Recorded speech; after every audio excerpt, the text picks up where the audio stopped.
कोजागिरीच्या रात्री भाग्य देवता बाहेर पडत असते आणि पाहत असते कोण दक्षपणे उद्याची तयारी करतोय.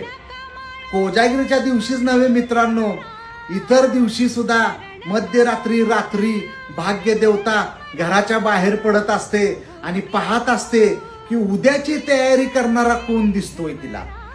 जो सत्वरपणे कृती करतो, दक्षपणे कृती करतो, जागरूकपणे कृती करतो, तुरंत कृती करतो, त्याला भाग्य देवता प्रसन्न होत असते. आपला एक फॉलोवर आज 6 दिवस झाले म्हटला रिझ्यूम बनवून पाठवतो, अजून काय पाठवलेला नाहीये. आता हा 6 दिवस झाले तरी रिझ्यूम बनवलेला नाही.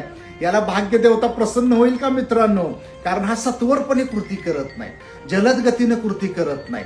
जो माणूस जलद गतीनं सत्वरपणे कृती करतो त्याला भाग्य देवता प्रसन्न होते. माझ्यासारख्या लोकांना भाग्य देवता प्रसन्न झाली नाही कारण आपण कधी सत्वरपणे कृती केल्याच नाहीत. केल्या असतील तर कधी लग्नामध्ये अक्षता पडल्यानंतर पहिल्या पंक्तीला जेवायला बसण्यापुरतं आणि मॅनिफेस्टेशन शिकतोय. धन्यवाद.